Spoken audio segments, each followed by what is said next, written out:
Hello everyone, welcome to Masterminds.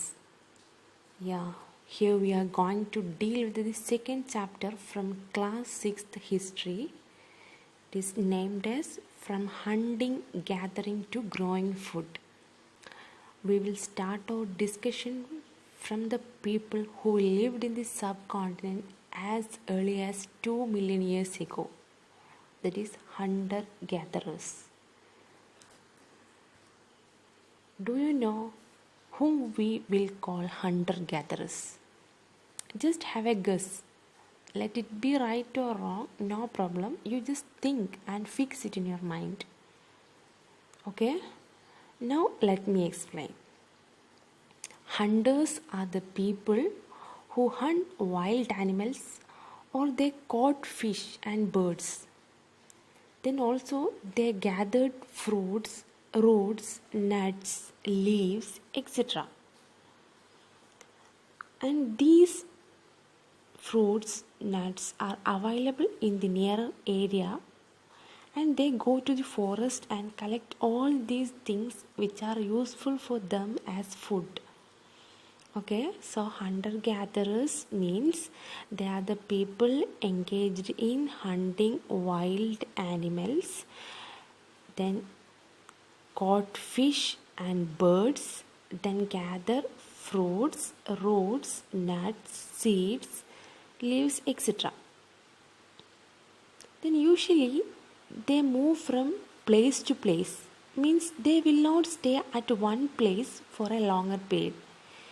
The main reason for this are, first reason, if they are staying at a place for a longer period means they would have eaten up all the available plant and animal resources available.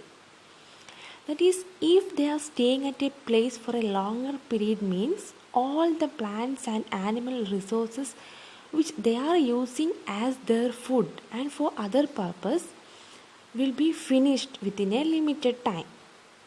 So in order to ensure the availability of food, that is plants and animal resources, they always move from place to place. Okay, then second reason is they are basically hunters. So they need to follow the movements of animals. We know that movements of animals are unpredictable. Like humans, they are not living within a territory or a nation. So they always wander anywhere here and there. So the hunters need to follow their movements, which does not allow them to stay at a place for a longer period. Okay, then the other reason is plants and trees bear fruits in different season. The food of these people is mainly depend upon the forest produce. So if it is not a season for bearing fruits means they need to go for another place in search of fruits. Then we know that many of the earliest settlements are on the banks of the river.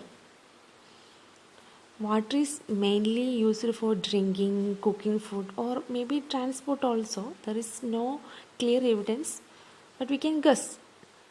And many of these rivers or lakes, streams are perennial.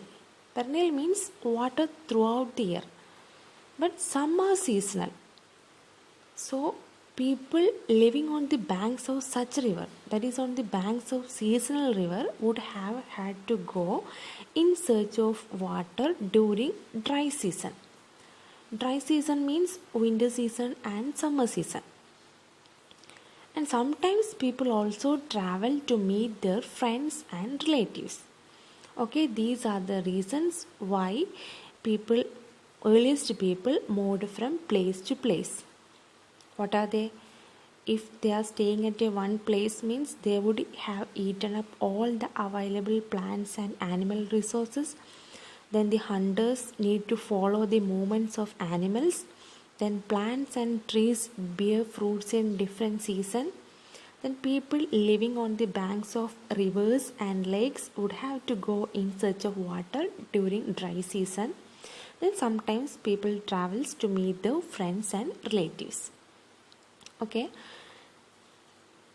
Next, we can look at how do we know about these people? How do we know? It is the archaeologist who is helping us to know about these people. They found some of the things made and used by hunter gatherers.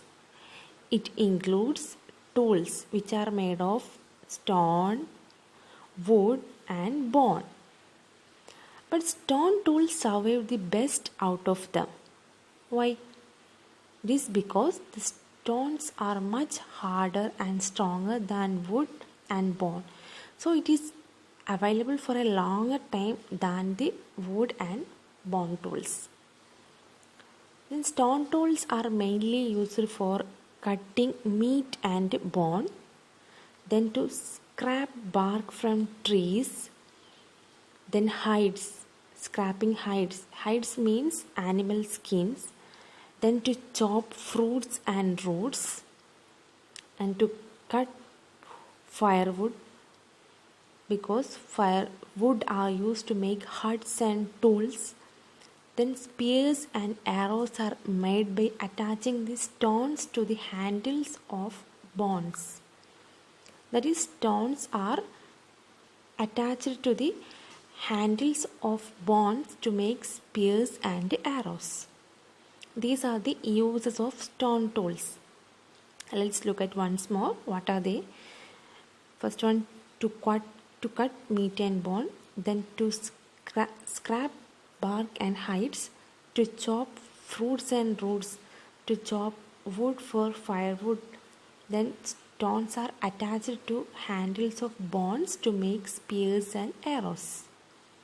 Okay, next we can look at where these earliest people lives or which place they choose to live in. Most of the sites discovered by the archaeologists were located near sources of water, mainly rivers and lakes. Since their main tools are made of stones, they always preferred the place where good quality stones are available.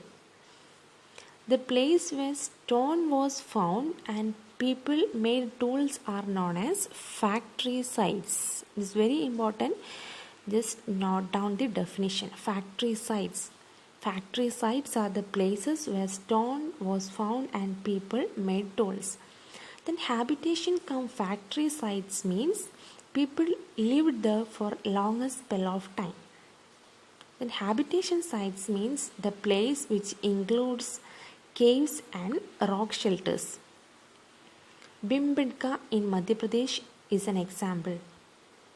In this map, Bhimbedka comes almost here. It is an old site with the caves and rock shelters. A clear map is given in your NCERT textbook. You can refer to that. Then people choose these natural caves like caves of Bhimbedka because it provides shelter for them from the rain, heat and wind. Okay, next we can move on to sites. What is sites?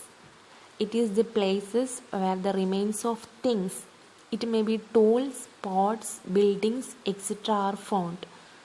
These are the things which are made, used and also left behind by people. These sites is found on the surface of the earth, or it may be buried under the earth, or sometimes even underwater also. Then in the Kurnool caves in Andhra Pradesh, traces of ashes were found, which indicates the uses of fire by the people. Fire could have been used for many things, as a source of light, to roast meat, and to scare away animals also. You can look here. Kurnool caves is located almost here. You can refer to your NCERT textbook for a good map. Okay. Next we can look at Stone Age. Archaeologists name the culture based on metals used to prepare weapons, coins, tools, etc. Therefore, the earliest culture is named as Stone Age, and it is divided into three: Old Stone Age, Middle Stone Age, New Stone Age.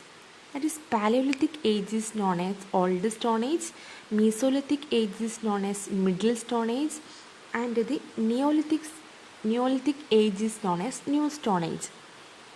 Okay. Paleolithic age extends from 2 million years ago to about 12,000 years ago, and it is divided into lower, middle and upper Paleolithic age. And this long span of time covers 99% of human history. And the word Paleolithic comes from two Greek words. Paleo means old and lithos means stone. The next, Mesolithic age. It extends from 12,000 years ago to 10,000 years ago, and they used only the stone tools they used were tiny and small, and the tools they used were made of quartz, agate, etc. And microliths are stuck onto handles of bones or wood to make tools such as saws and sickles. Then comes Neolithic age. It is from about 10,000 years ago. Neo means new and lithic means stones. And some of the Neolithic states are Mehrgarh in Pakistan, Burzahom in Kashmir. And when you look at the map given in your NCERT textbook in page number 13, you can find many Paleolithic and Neolithic sites. You can refer to that for further information. So with this we are done with the first part of this chapter. If you have any queries, feel free to comment in the comment section, and if you find it useful, do share and recommend to your friends. For more videos, subscribe and click the bell icon for notification. Thanks for watching. Have a good day.